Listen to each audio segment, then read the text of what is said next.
आज जब चुनाव आया है, गलतफहमी में फिर आ गए हैं, उनको लगता है कि हम सपा या बसपा का टिकट लेकर के अगर चुनाव लड़ जाएंगे तो एक सर्टिफिकेट मिल जाएगा।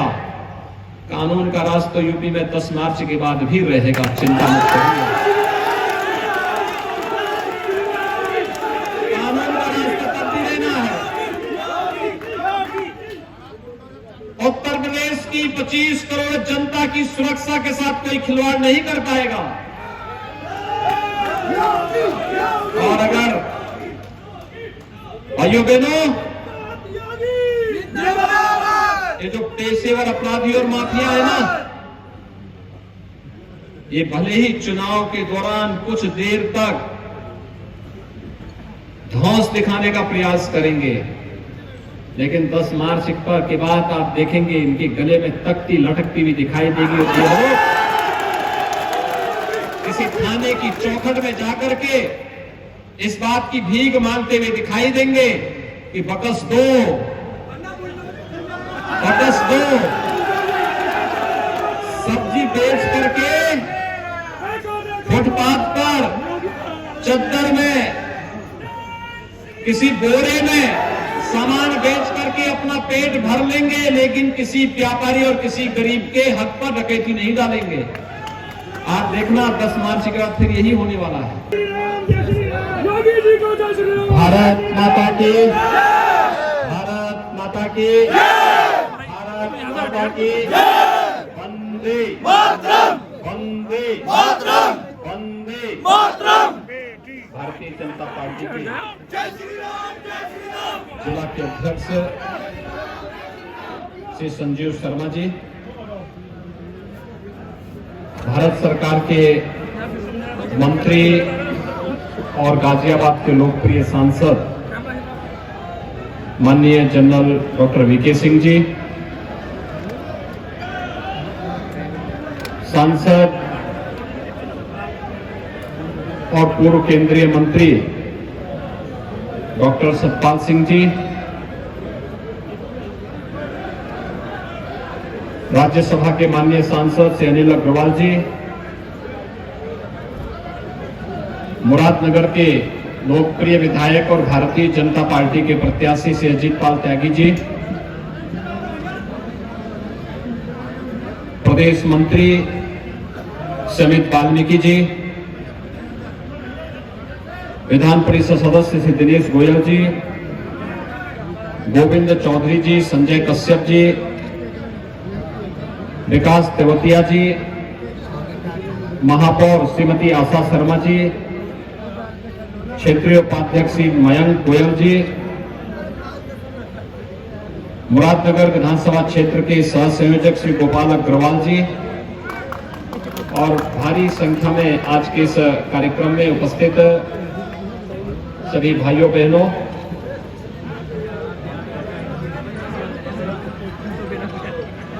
आपके बीच में कोरोना महामारी के दौरान अपने प्रत्याशी के समर्थन में अपील करने के लिए मैं विशेष रूप से आया हूं। भाइयों बहनों, हम सब जानते हैं 2017 के पहले मुरादनगर हो या फिर जनपद गाजियाबाद या पश्चिमी उत्तर प्रदेश, यहाँ की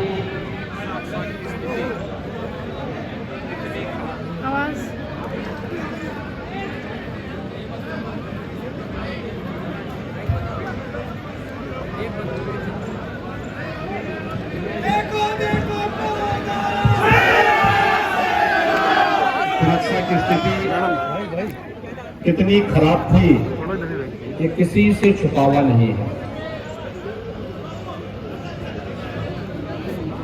हर तीसरे दिन एक दंगा होता था।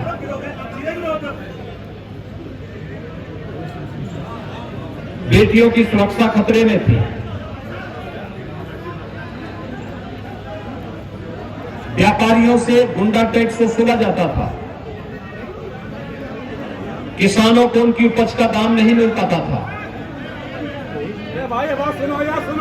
अवैध बूचड़खाने पशुपालकों के लिए एक समस्या बनी थी और उन स्थितियों में देश के यशस्वी प्रधानमंत्री मोदी जी के आह्वान पर उत्तर प्रदेश की जनता जनार्दन ने भारतीय जनता पार्टी के कमल के निशान पर अपना आशीर्वाद दिया था। भाइयों बहनों, पिछले 5 वर्ष के दौरान बिना रुके, बिना डिगे, बिना थके और बिना झुके भारतीय जनता पार्टी की डबल इंजन की सरकार ने प्रदेश की 25 करोड़ जनता के सामने सुरक्षा का एक माहौल दिया। 5 वर्ष में क्या कोई दंगा हुआ? लेकिन दंगाइयों को ठिकाना लगाने का काम भी सरकार ने किया।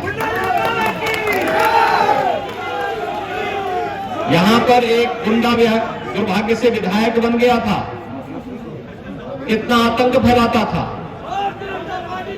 और सरकार बनी, उसने एक बार गुंडाई की, उसको सीधे जेल के अंदर भेजने का कार्य भी हमारी ही सरकार ने किया। भाइयों बहनों, ये सुरक्षा का माहौल, ये कानून का राज जो बिना भेदभाव के प्रत्येक व्यक्ति को सुरक्षा की गारंटी दे रहा है, ये विकास के कार्य कोई सोचता था? आज यहां पर सपा, लोकदल और बहुजन समाजवादी पार्टी से जुड़े हुए लोग भी आज आ रहे होंगे। उन लोगों से पूछने की आवश्यकता है कि आज दिल्ली मेरठ के बीच एक 12 लेन का जो एक्सप्रेस वे बन चुका है, जिसने उत्तर प्रदेश और दिल्ली की दूरी को कम किया है। 4 घंटे की दूरी को मात्र 4 घंटे में पूरा किया जा सकता था। इस कार्य को पिछली सरकारों ने क्यों नहीं किया? आखिर समाजवादी पार्टी को 4 बार प्रदेश में मौका मिला था, बहुजन समाजवादी पार्टी को 3 बार मौका मिला था, कांग्रेस ने प्रदेश के अंदर 55 वर्षों तक शासन किया है। आखिर वे लोग इन कार्यों को क्यों नहीं कर पाए? ये रैपिड रेल, देश की पहली रैपिड रेल दिल्ली मेरठ के बीच में बन रही है, 30,000 करोड़ रुपए की है, और यह कार्य पहले क्यों नहीं हो पाया? स्पोर्ट्स यूनिवर्सिटी मेरठ में हमारी सरकार दे रही है मेजर ध्यानचंद जी के नाम पर, और गंगा एक्सप्रेसवे मेरठ से प्रयागराज तक जिस दूरी को अभी तय करने में समय लगता है 16 से 17 घंटे, गंगा एक्सप्रेसवे जब 3 वर्ष के अंदर बनकर के तैयार होगी तो भाइयों बहनों यही दूरी तय करने में मात्र 6 घंटे लगेंगे। सुबह निकले, दोपहर में संगम में स्नान किया, शाम को वापस अपने घर को वापस आ गए। यानी ये कार्य है इंफ्रास्ट्रक्चर डेवलपमेंट का। और मैं तो यहां पर सत्यपाल सिंह जी को भी और अनेक अग्रवाल से भी कहा है मैंने कहा अगर आपकी फिल्मों में रुचि हो तो मुंबई मत जाइए, अब तो फिल्म सिटी में गाजियाबाद के बगल में ही बना है। फिल्म सिटी भी नजदीक बन रही है, क्योंकि सतपाल सिंह जी तो मुंबई से ही यहां आए थे। अब उनको मुंबई नहीं जाना पड़ेगा, मुंबई की फिल्म सिटी यही गाजियाबाद के बगल में बनने जा रही है। मेरे विकास का कार्य पहले क्यों नहीं हो पाया? ये जो गरीबों को योजनाओं का लाभ मिल रहा है, मुरादनगर में पहले बिजली मिलती थी 2017 के पहले नहीं मिलती थी। भाइयों बहनों, 2017 के पहले बिजली नहीं मिलती थी। जो बिजली नहीं दे सकते थे वे आज कह रहे हैं कि मुफ्त में बिजली दे देंगे। कहां से दे देंगे? जब पैसा लेके बिजली नहीं देते थे, फ्री में बिजली का बिल वसूली करते थे, बिजली न देकर के बिल वसूली करते थे। 2017 के बाद बिना चेहरा देखे, बिना क्षेत्र देखे प्रदेश के सभी 75 जनपदों में बिजली मिल रही है। मुरादनगर विधानसभा क्षेत्र में भी बिजली मिल रही है। गरीबों को मिलने वाली योजनाओं का लाभ, ये जो कोरोना महामारी है, दुर्भाग्य से सपा बसपा कांग्रेस की सरकार के समय आई होती, क्या दुर्गति हुई होती? न दवा था, न डॉक्टर था, न उपचार का केंद्र था। और जैसे कोरोना कालखंड में, आपदा के समय में क्या सत्ता पक्ष क्या विपक्ष सभी लोग मिलकर के सेवा के कार्य के साथ जुड़ते हैं, सभी लोग मिलकर के कार्यक्रम को आगे बढ़ाते हैं। लेकिन मैंने सर्वदलीय बैठक की थी लखनऊ में, समाजवादी पार्टी ने बहिष्कार करवा दिया। मैंने मुख्यमंत्री आवास पे नहीं आयोजित करवाई थी, राजभवन में करवाई थी कि राज्यपाल जी की अध्यक्षता में बैठक होगी, तब भी नहीं आए। कहा साहब कोरोना से में क्या मतलब, तुम जनता के संकट में सहयोगी नहीं बन सकते, साथी नहीं बन सकते, और चुनाव के समय बेवकूफ बनाने के लिए आ जाओगे तो जनता भी तुम्हें वही ठेंगा दिखाने का काम करेगी। कोरोना कालखंड में इनका कहीं पता नहीं था, न कांग्रेस, न सपा, न बसपा, कोई या किसी का था पता नहीं। संकट का साथी या तो केंद्र में मोदी जी के नेतृत्व की भारतीय जनता पार्टी की सरकार है, डबल इंजन की भारतीय जनता पार्टी की सरकार केंद्र और प्रदेश की सरकार थी, या भारतीय जनता पार्टी का कार्यकर्ता था जो सेवा ही संगठन है संकल्प के साथ एक एक व्यक्ति के जीवन को बचाने के लिए लगा हुआ था। भाइयों बहनों, फ्री में टेस्ट, फ्री में उपचार, फ्री में वैक्सीन, सबको वैक्सीन, और डबल इंजन की सरकार है, डबल डोज खाद्यान्न का भी प्रत्येक गरीब के घर तक पहुंचाने का कार्य भी हो रहा है। यही होता है डबल इंजन की सरकार का लाभ। और पहले क्या होता क्या था, मैंने अखिलेश जी से ही पूछा, मैंने कभी कितने गरीबों को मकान बनाए हो? कहा हम भूल गए थे। मैंने कहा ऐसे ही भूलते हैं, अपना मकान बनाने में भूल नहीं हुई, उनके सागिर्द में रहने वाले माफियाओं ने बड़ी बड़ी हवेलियां बनाई, उनको बनाने में भूल नहीं हुई, लेकिन गरीब का मकान बनाने में उनसे भूल हो गई। हमारी सरकार ने, डबल इंजन की सरकार ने 43 लाख गरीबों को एक एक आवास दे दिया। पहले बिजली नहीं मिलती थी, आज बिजली भी मिल रही है। पश्चिमी उत्तर प्रदेश में हम लोग आते थे, हर अभिभावक की एक ही शिकायत होती थी, बेटियां सुरक्षित हैं, स्कूल नहीं भेज पा रहे हैं। हमने कहा बेटियों की सुरक्षा के लिए अब संकट नहीं आएगा, भाजपा को आने दीजिए, इन गुंडों को वहां भेजेंगे जहां इनको पहुंचाया जाना चाहिए। और भाइयों बहनों, थोड़ा मुझे एक बात बताइए, जो लोग मुजफ्फरनगर के दंगों के दोषी हों और राम भक्तों पर जिन्होंने निर्ममता से गोली चलाई है, क्या वे लोग जनता जनार्दन से वोट मांगने के हकदार हैं? क्या एक प्रश्न पूछा जाना चाहिए। मुजफ्फरनगर में दंगा कितने महीनों तक चलता रहा,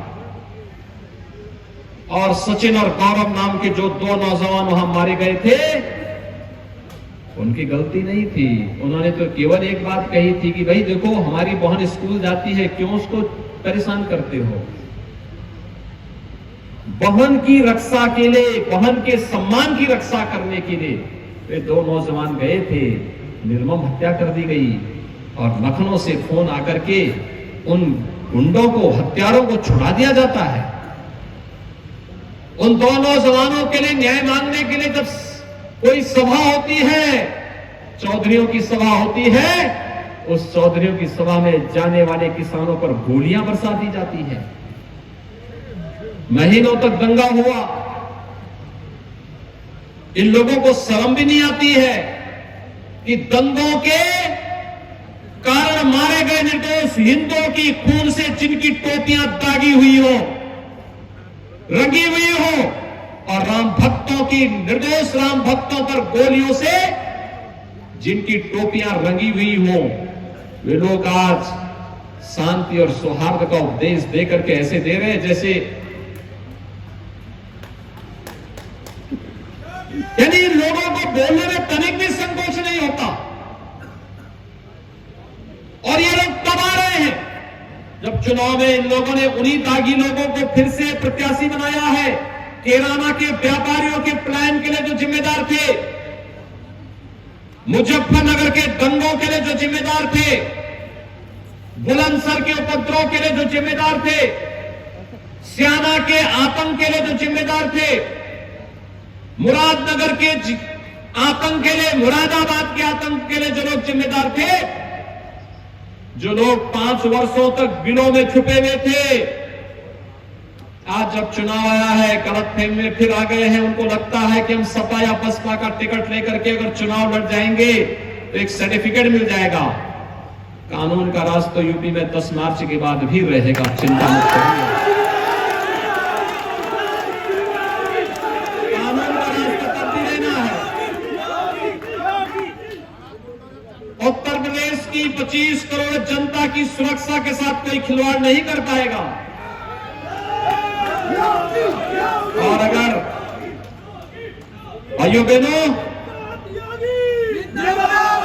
ये जो पेशेवर अपराधी और माफिया है ना, ये भले ही चुनाव के दौरान कुछ देर तक धौंस दिखाने का प्रयास करेंगे, लेकिन 10 मार्च के बाद आप देखेंगे इनके गले में तख्ती लटकती हुई दिखाई देगी। और किसी थाने की चौखट में जाकर के इस बात की भीख मांगते हुए दिखाई देंगे कि बकस दो, बकस दो। सब्जी बेच करके फुटपाथ पर, चद्दर में, किसी बोरे में सामान बेच करके अपना पेट भर लेंगे, लेकिन किसी व्यापारी और किसी गरीब के हक पर डकैती नहीं डालेंगे। आप देखना 10 मार्च के बाद फिर यही होने वाला है। और इसीलिए मैं आप सबसे अपील करने के लिए आया हूं। भाइयों बहनों, हम लोगों ने 2017 में जो कहा, लोक कल्याण संकल्प पत्र का एक एक वाक्य